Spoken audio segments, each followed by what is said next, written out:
이번 주 개발자 세계에서 5가지 사건이 동시에 터졌습니다. npm, 파이썬, PHP 패키지가 동시에 해킹당했습니다. 클라우드 플레어가 멀티 테넌트 워크플로 엔진을 출시했습니다. AI 에이전트가 직접 신용카드를 긁고 클라우드 계정을 만드는 시대가 왔습니다. 오픈AI의 GPT-5.5가 API로 풀렸고, 한 명의 개발자가 AI로 일주일 만에 Next.js 대체품을 만들었습니다. 지금부터 30분 동안 5사건의 의미를 정리합니다. 첫 번째 이야기는 보안입니다. 4월 29일부터 5월 1일 사이에 npm, 파이썬 패키지 인덱스, php의 패키지스트, 이렇게 3개의 패키지 매니저가 동시에 같은 공격자에게 뚫렸습니다. 월간 다운로드 합계 약 3천만 회짜리 패키지들이 감염됐고 1,800개 이상의 GitHub 저장소가 자격증명 유출 피해를 봤습니다. 구체적인 피해 패키지를 정리합니다. npm 쪽에서는 인터컴 클라이언트 7.04와 7.05, 그리고 SAP의 클라우드 애플리케이션 패키지 4종, 파이썬 쪽에서는 라이트닝 2.6D와 2.63, PHP 쪽에서는 인터컴 PHP 5.0, 이 버전들을 빌드한 시스템은 즉시 인시던트 모드입니다. 공격은 단순합니다. 패키지 제이선의 프리인스톨 스크립트 한 줄, npm 인스톨이 의존성을 설치하기 직전에 자동으로 실행되는 후크입니다. 사용자 동의도, 별도 권한도 필요 없습니다. 이 스크립트는 환경 변수와 홈 디렉터리를 정규식으로 훑어 AWS 키, GitHub 토큰, 스트라이프 시크릿, K8s 엔드포인트, 몰트 시크릿을 모두 모았습니다.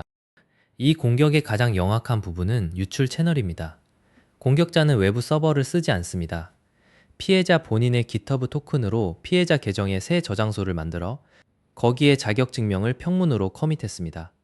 저장소 설명에는 항상 같은 문구가 있습니다. A minishare hulud has appeared. 지금 해야 할 5가지를 정리합니다. 첫째, 영향 버전 핀. 둘째, 4월 29일 이후 사용한 모든 시크릿 회전. 셋째, CI의 npm audit signatures 강제 추가. 넷째, 본인 GitHub에서 새로 생긴 저장소 감사. 다섯째, 패키지 럭 제이슨 재생성 금지.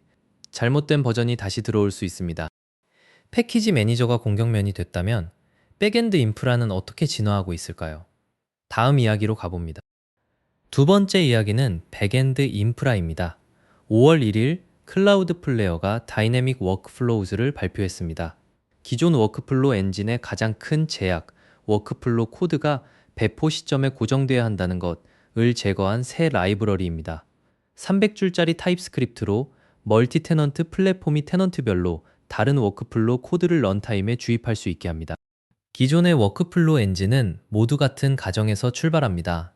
워크플로우의 클래스가 배포 코드 안에 있어야 한다는 것, 테넌트마다 다른 로직이 필요하면 테넌트 수만큼 별도 배포가 있어야 했습니다.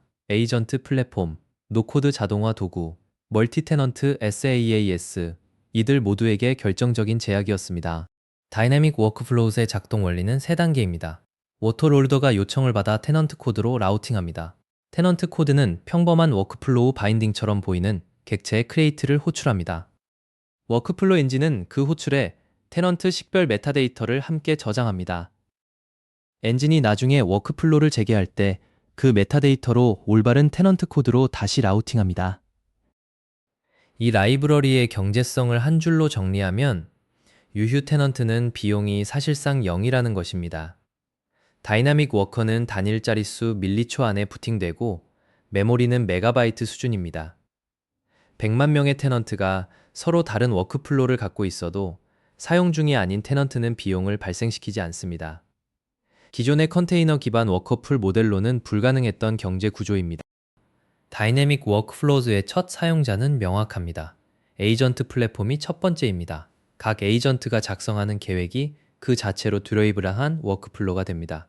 두 번째는 CI/CD 플랫폼, 각 저장소의 클라우드 플레이어 디렉터리가 진짜 워크플로우가 됩니다. 세 번째는 멀티 테넌트 SDK, 고객이 작성한 워크플로우 로직이 격리된 샌드박스에서 실행됩니다. 에이전트가 워크플로우를 작성하고 실행할 수 있다면 그 다음 단계는 에이전트가 결제하고 배포하는 것입니다. 이게 바로 다음 이야기입니다. 세 번째 이야기는 결제와 정체성입니다.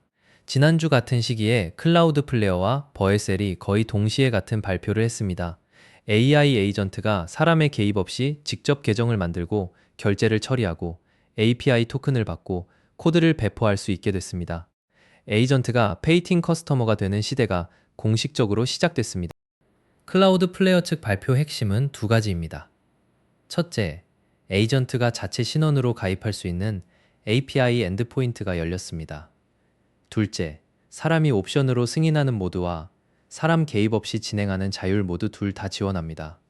에이전트는 도메인 등록, API 토큰 발급, 워커 배포까지 한 흐름으로 처리합니다. 버셀은 같은 문제를 다른 방향에서 풀었습니다. 스트라이프와 협업해 스트라이프 프로젝트스라는 새 결제 모델을 도입했습니다. 에이전트가 작업을 시작할 때 임시 결제 컨텍스트를 만들고 그 컨텍스트 안에 모든 비용, 빌드, 호스팅, 함수 실행이 자동으로 청구됩니다. 사용자는 에이전트별로 한도를 설정할 수 있습니다. 이 변화가 개발자에게 의미하는 것은 세 가지입니다. 첫째, SaaS 가격 모델은 더 이상 유저 단위가 아닙니다. 에이전트 단위입니다. 둘째, 신원 검증과 한도 관리가 모든 SaaS의 새 핵심 기능이 됩니다. 셋째, 어뷰스 패턴, 봇이 무한 가입하고 무한 결제를 시도하는 이곳 새 보안 표면이 됩니다. 그렇다면 그 에이전트가 코드를 어디까지 잘 짜는가?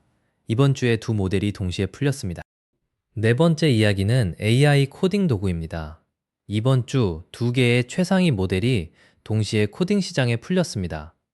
엔스로픽의 클로드 오퍼스 4.7이 클로드 코드의 디폴트 모델로 승격됐고, 오픈AI의 GPT 5.5가 API로 풀렸습니다. 두 모델 모두 같은 자리를 노립니다. 시니어 개발자의 페어 프로그래머. 오퍼스 4.7과 함께 클로드 코드에 새로 추가된 기능이 얼트레이뷰입니다. 슬래시 명령어 한 번으로 여러 에이전트를 동시에 띄워 여러분의 변경 사항을 검토합니다. 각 에이전트가 별도의 시각으로 버그와 디자인 이슈를 잡아냅니다. 프로와 맥스 사용자에게는 무료 얼트레이뷰가 3번씩 제공됩니다. 코드 리뷰 자동화의 진입 장벽이 거의 사라졌습니다. 오퍼스 4.7의 또 다른 변화는 에퍼트 옵션입니다. 기존의 하이와 맥스 사이에 엑스하이라는 세 단계가 추가됐습니다. 맥스보다 비용은 낮으면서 추론 깊이는 하이보다 높은 중간 지점입니다. 클로드 코드의 디폴트가 모든 플랜에서 엑스하이로 올라갔습니다. 비전 벤치마크 이미지 이해 정확도는 4.6 대비 54.5에서 98.5%로 점프했습니다. 오픈AI의 GPT 5.5는 챗 인터페이스와 API에 동시에 풀렸습니다. 플러스, 프로, 비즈니스, 엔터프라이즈 등급에서 모두 사용 가능합니다. 오픈AI는 이 모델을 코덱스 등급의 코딩 모델로 포지셔닝하고 있습니다. 오퍼스 4.7과 직접 경쟁하는 자리, 같은 작업에 대해 어느 쪽을 쓰는 게 좋은지가 이번 주 가장 자주 받는 질문입니다. 두 모델 중 어느 쪽이 좋은지의 답은 작업 종류에 따라 다릅니다. 긴 컨텍스트 50만 토큰 이상의 대형 코드베이스 분석은 오퍼스 4.7, 구조화된 함수 호출과 도구 사용, 에이전트 워크플로우는 GPT 5.5 비전이 핵심인 작업 UI 스크린샷 분석은 오퍼스 4.7, 한 모델만 골라야 한다면 디폴트는 오퍼스 4.7, 보조로 GPT 5.5. 이 모델들이 코드를 더 잘 쓴다면 그래서 무엇을 만들 수 있을까요? 한 명이 일주일 만에 만든 결과물이 있습니다. 다섯 번째 이야기는 프레임워크 미래입니다. 지난주 클라우드 플레어가 바이넥스트라는 프로젝트를 공개했습니다. 바이트 기반으로 Next.js의 API 표면을 다시 구현한 드롭인 대체품. 단 한 명의 엔지니어가 AI를 지휘해 약 일주일 만에 만들었고, 총 비용은 $1,100어치의 클로드 API 토큰이었습니다. 바이넥스트의 벤치마크가 충격적입니다. Next.js 16.16에 빌드 시간이 7.38초, 바이넥스트의 바이트8과 롤다운을 붙이면 1.67초, 4.4배 빠릅니다. 클라이언트 번들 크기는 168.9kb에서 72.9kb로 57% 작아졌습니다. Next.js 16 API 표면의 94%를 커버하고 바이테스트 테스트 1700개와 플레이라이트 380개가 통과합니다. 흥미로운 건 만든 방식입니다. 한 명의 엔지니어가 800회 이상의 오픈코드 세션으로 AI에게 지시했고, AI가 구현하면 자동 테스트 스위트가 검증했습니다. 실패하면 다시 지시, 이 루프가 일주일, 엔지니어 본인의 말, 대부분의 추상화는 인간이 시스템 전체를 머릿속에 담을 수 없기 때문에 존재한다. AI는 그 한계가 없다. Vnext가 진짜로 의미하는 게 무엇인지 정리합니다. 한 명이 일주일에 $1,100로 Next.js 대체품을 만들 수 있다면 오픈소스 프레임워크의 경제 구조가 흔들립니다. 벌셀 같은 회사가 수년간 쌓은 추상화 레이어가 AI 한 명에게 일주일 만에 추월당할 수 있는 시대입니다. 다음 분기에 비슷한 프로젝트가 리액트, 뷰, 셀트에도 나올 것입니다. 이번 주에 5사건을 한 줄로 묶으면 슈아이 헐룻 패키지가 공격면, 다이내믹 워크플로우스 코드가 데이터처럼 흐른다. Agents as Customers, 기계가 결제한다. 오퍼스 4.7과 GPT 5.5 코딩 자동화의 새 기준. Vnext 프레임워크도 AI가 만든다. 공통 키워드는 둘, 자동화, 그리고 신뢰의 재정에. 개발자에게는 4가지 행동이 남습니다. 첫째, npm 의존성과 시크릿을 즉시 점검하세요. 둘째, 멀티 테넌트 백엔드라면 다이내믹 워크플로우즈를 검토하세요.